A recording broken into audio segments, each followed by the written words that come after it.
현재 중국에서 한국에 대한 다양한 방산 전반의 문제에 대해서 걸고 넘어지고 있습니다. 특히 그 와중에 최근 한국의 방산 기술이 결국에는 모두 유출되고 있다며 약점을 건드린 것인데요. 이런 식으로 가다간 한국의 기술이 모두 상대방 국가로 넘어가 버리며 결국 한국 기술은 전 세계 많은 국가들에게 빼앗겨 수출의 감소와 방산 산업이 쇠퇴한다고 했습니다. 구체적으로 중국은 바로 현지 공장 설립과 기술 이전을 문제 삼으며 한국 방산의 쇠퇴를 예언했는데요. 특히 중국은 최근 러시아 사태로 인한 폴란드의 현지 공장을 거론하며 한국 기술 유출 사태를 문제 삼았습니다. 하지만 지난달 폴란드에서 벌어진 일은 중국의 이러한 주장을 완전히 일축시키는 사태가 나왔습니다. 그러면서 한국의 방산이 얼마나 대단한지 다시 그 위상을 오히려 드러냈다고 하는데요. 현재 중국이 K방산을 맹비난하는 국면을 살펴보고 한국 기술 이전을 비웃고 있는 상황에 어떻게 이런 상황이 반전을 맞으며 오히려 한국 방산의 점유율이 크게 올라가는지 살펴보겠습니다. 우선 중국은 현재 전세계 방산 수출 4위권 국가이며 전세계 점유율에서 한국의 2배인 5%가량을 차지합니다. 한국은 전세계 9위권이고 중국은 4위라서 아직은 좀 차이가 상당히 난다고 할 수 있습니다만 스웨덴 스톡홀름 국제평화연구소에서는 한국의 방산이 4위까지 치고 올라갈 것을 예상하고 있는 시점입니다. 바로 중국의 자리를 한국이 빼앗으며 전세계 점유율 7% 달성이 가능하다는 보고서가 나왔기 때문입니다. 중국이 5.2%인데 한국이 7%를 차지하는 배경에는 한국의 빠른 자주포 생산 속도와 공급 능력을 들었습니다. 영국의 제인스는 천무2와 K2 전차가 전세계 점유율 1위를 기록할 것으로 내다보기도 했습니다. 중국의 경제가 신음하는 가운데 방산에서 수출을 늘려가고자 하는 중국의 적색 경보가 울린 것이죠. 따라서 중국은 한국 방산에 대한 경계를 강화하고 관련 기사를 관영일보 등에 쏟아놓고 있는 상황인데요. 일단 중국은 최근 K9 전세계 점유율 1위에 대해 맹렬하게 비판하는 기사를 제기했습니다. 인도가 최근 중국 국경에 백문을 들여오려는 시도를 하면서 심기가 불편해진 것도 있으며 최근 호주에서 K9 사격 시험이 훌륭하게 마무리되며 이것에 자극받은 것으로도 보입니다만 그들은 근본적으로 한국의 K9이 전세계 자주포 최고 점유율을 달성하는 걸 저지하고자 합니다. 그러면서 한국의 국지전에서도 한국 자주포가 쓸모없었다는 기사를 내보내며 비난했는데요. 중국 군사매체는 K9 자주포가 2010년 연평도 폭격 사건에 등장했지만 K9 자주포가 교전 중 고장이 났으며 북한군의 폭격을 제압하지 못했다는 주장을 전개했습니다. 여기에 K9은 대부분 수입 부품이라 더욱 유지 보수와 정비가 어렵다는 발언을 더했습니다. 국산화율이 82%가 넘은 K9인데 스펙도 파악을 안하고 기사를 올리는 상황이죠. 그럼에도 계속해서 이렇게 K9에 대한 부정적인 뉴스를 내고 흠집을 내려는 시도를 하는 상황인데요. 특히나 베트남에 한국의 자주포 K9이 중국과 베트남 국경에 배치될 수 있다는 소식이 들려오면서 인도와 더불어 두 군데의 국경에 K9이 배치되는 짜증나는 상황도 맞을 수 있기 때문입니다. 그런데 최근에는 중국이 한국의 기술 이전 수출에 대해서 이례적인 경고를 하고 나섰습니다. 기술 빼가기 선수인 중국이 한국 보고 그러다가 기술 유출돼서 방산 망한다며 경고를 하고 나선 것입니다. 중국 매체 인민망은 한국의 무기 수출이 신기록을 세웠다는 기사를 내면서 동시에 그들은 한국의 무기 수출은 지속 가능하지 않을 수 있다는 취지의 의견을 제기했습니다. 그러면서 2023년 한국의 무기 수출액은 마이너스이며 방산 수출 장비가 단일하며 단순하다 지적했습니다. 특히 한국이 내세우는 FA-50 전투기는 대체 항공체며 앞으로 유럽에서 공동 개발한 전투기를 비롯해 대부분 미국산 F-35 전투기를 주로 도입할 것이라 한국산은 설 자리가 없다고 했습니다. 또한 중국은 이러한 비판이 자신들만의 생각이 아니라 나름 근거를 가졌다고 주장하는데요. 최근 폴란드 언론에서 한국의 FA-50을 비판하면서 유로파이터나 F-16 도입을 논하기도 했기 때문입니다. 그러면서도 한국은 폴란드에 FA-50 정비 공장을 세우고 기술을 이전하고 있다고 지적했습니다. 중국 관영에 따르면 폴란드는 한국에 발주를 하지만 대부분은 기술 이전 조건이라고 강조했습니다. 그러다 보면 한국의 기술이 폴란드에 그대로 카피될 가능성이 크지 않냐는 의견을 제기한 것입니다. 이는 다소 흥미로운 발언인데 기술 빼가기의 달인인 중국 입장에서 한국 행동이 이상했다는 겁니다.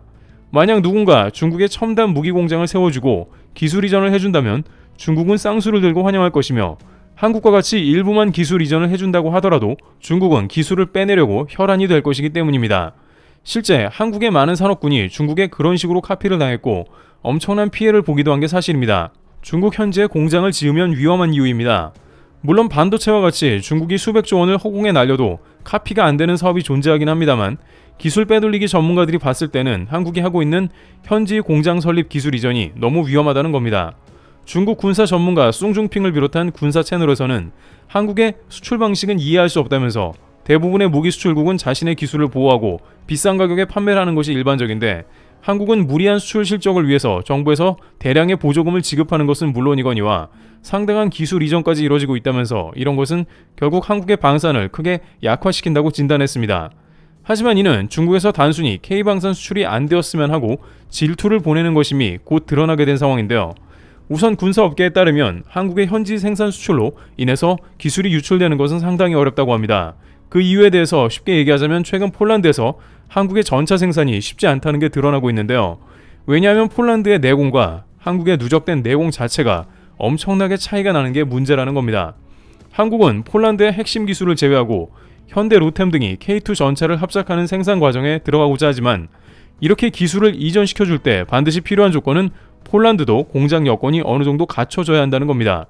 그들도 생산 기반, 인프라, 그리고 여러 가지 여건이 맞아야 한국에서 생산을 착수할 수 있는 것이지, 만약 그것이 아니라면 한국이 모든 공장 프로세스를 다 지워줘야 하는데 그것은 사실상 불가능합니다. 비용과 시간이 너무 많이 소요되기 때문이고, 폴란드는 이미 한국 방산에 예산을 수십조 원 편성했는데 여기에 공장 비용까지 지출할 수는 없으며, 반대로 한국도 막대한 비용의 공장을 공짜로 지어줄 수 없습니다. 따라서 기술을 이전시키려고 해도 현지에서는 도저히 받을 만한 여건이 되지 않는 것이 대부분입니다.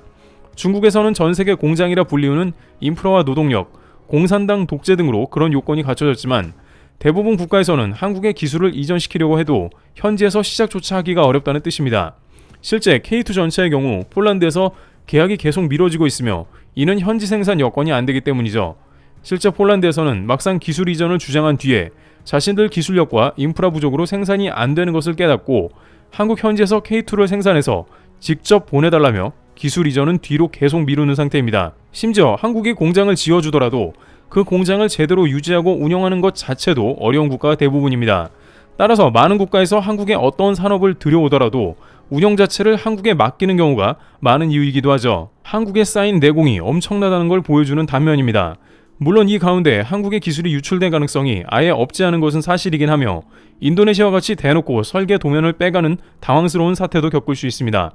다만 현재 중국의 주장은 K방산을 질투하면서 중동 국가 등에 중국의 방산을 어필하려는 시도로 파악되고 있으며, 여기에 인도, 베트남, 호주 등 중국과 대치되는 국가에 한국 무기가 들어온다는 두려움을 보여주고 있습니다.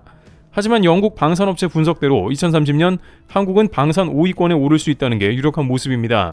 이처럼 한국의 방산 대박을 기원하면서 중국의 다른 면을 잠시 보고자 하는데요. 앞서 중국은 다양한 매체를 통해 한국을 비난하는 글을 올리고 있습니다.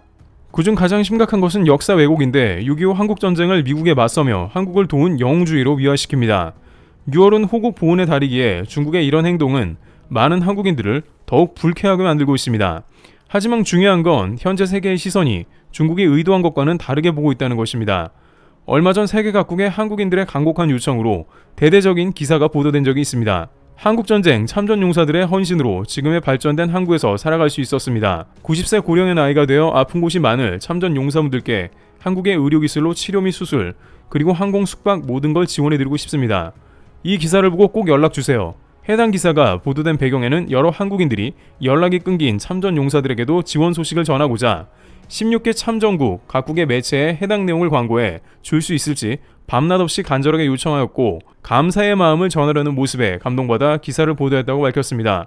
또한 이 기사로 인해 전 세계의 시선을 받게 된 한국인들은 한국인으로서 해야 할 일을 했을 뿐이라는 한마디를 남기며 많은 세계인들에게 잊혀지지 않는 인상을 남겼습니다. 그리고 얼마 지나지 않아 이들이 한국의 한 소규모 기업 직원들이라는 사실이 알려졌습니다. 미라클 코리안, 머나먼 아프리카 에티오피아에서는 이 기업을 이렇게 소개합니다. 기업의 이름은 인프레시. 이들은 한국전쟁 정전 70주년 당시 에티오피아 현지 행사에 참석하며 치료를 하지 못해 시력을 잃어가는 참전용사들을 보았고, 이에 다시 돌아오겠다는 약속을 남긴 채 실제 3주 만에 다시 에티오피아를 가서 참전용사와 가족들의 대규모 안질환 수술을 지원한 기적적인 일을 이뤄냈습니다. 이 소식에 에티오피아 언론사는 신문 한 면 자체를 미라클 코리안이라며 은혜를 갚는 한국인들의 내용으로 장식하기도 했는데요. 당시 한국인 이름을 강조한 데에는 특별한 사연이 있습니다. 이들은 기업의 이름 대신 모든 참전용사들에게 후원 상품을 통해 참여한 한국인들의 이름을 전달하고 있습니다. 김민주, 이수빈, 박정민, 이동은, 정성우 등 매번 수많은 한국인들의 이름이 참전용사들에게 전달되며, 이걸 받아본 참전용사들은 우리의 생명의 은인 한국인들에게 감사합니다라며 한국의 감동의 메시지를 전했습니다. 현재 인프레시는 재정적인 문제로 힘든 상황에 처해 있습니다. 하지만 적자 속에도 영웅들을 외면할 수 없다라며 후원을 이어오고 있습니다. 생활고를 겪는 국내 참전용사에게 생활비 선불카드 지원을, 다리를 잃은 필리핀 참전용사에게 전동 휠체어 지원을, 시력을 잃어가는 에티오피아 참전용사에게 대규모 수술 지원을, 콜롬비아 참전용사에게 생활비 후원금 지원을, 국가를 대신해 한국을 비롯한 16개 참전국에 존경의 표시로 황금 카네이션을 전하는 등 한국인을 비롯한 세계 각국의 한국인으로서의 보답을 이어가고 있습니다. 오늘은 인프레시와 트래블튜브가 함께 준비한 특별 후원 패키지를 소개하고자 합니다. 이 패키지는 최대 61% 할인된 가격으로 제공되고 있습니다. 패키지에는 후원용 티셔츠, 볼캡 욕실용품 등 다양한 아이템이 포함되어 있으며 기억해야 할 것들이라는 주제로 태극기와 공유기호 등 한국 역사 속 중요한 상징들을 디자인 요소로 활용하여 참전 용사들의 용기와 결의를 기념하고 있습니다. 이 상품의 수익금 일부는 후원에 사용되며 한국인 구매자들의 이름이 공식 홈페이지에 기재되어 기부금으로 전달된다고 합니다. 많은 한국분들의 참여가 이 기업의 큰 원동력이 되지 않을까 싶습니다. 저희 채널도 이 캠페인에 동참했으며 상품 구매 링크는 고정 댓글에 남겨두겠습니다. 트래블TV였습니다. 감사합니다.